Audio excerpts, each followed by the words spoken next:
Hey y'all, hey, coming to y'all with a message per usual. And the girl wanted to come back to you all again with a conversation of going no contact with narcissistic mothers. Let's get into the message. Now, the reason why I felt like this was such an important topic is because I never really honed in on this aspect, and I see a lot of content surrounding it. Now, for my own personal experience, there are many things that led from my childhood all the way up to adulthood that finally made me say enough is enough and I have to go no contact.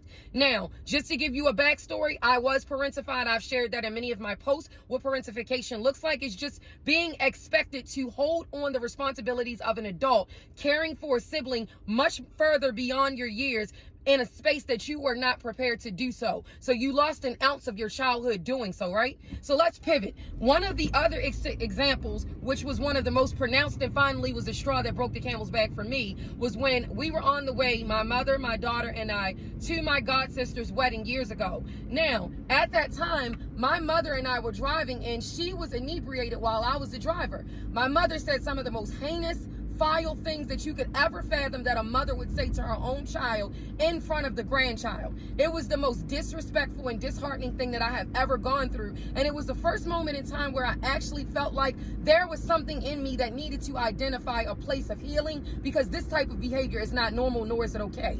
That was one of the things that catapulted me into beginning a more significant healing journey so that I could understand what I had been going through my entire life. I always had this sense of urgency in my heart that my mother never really treated me fairly or never loved me the way that I felt like she should. And I never understood why I had this feeling until I started healing. When you start healing, you start finding an autonomy that you didn't even know you could operate in more deeply than what you might have already. You also start seeing your parent in a way that they are highly problematic, highly narcissistic, they gaslight and control, and they have deficits within themselves that they project onto their children. One other thing that a narcissistic parent, mother in this case, does is they make their children extensions of themselves. If you want to know what that looks like, making a person an extension of you is not seeing them as their own individual person, but constantly saying, that's a little version of me, or that person is just like me, or they just me.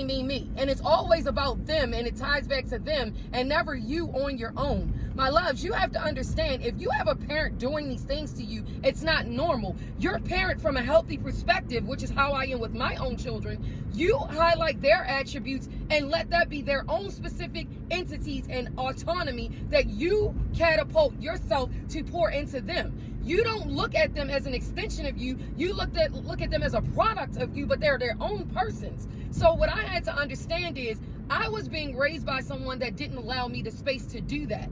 Once I went no contact with her, God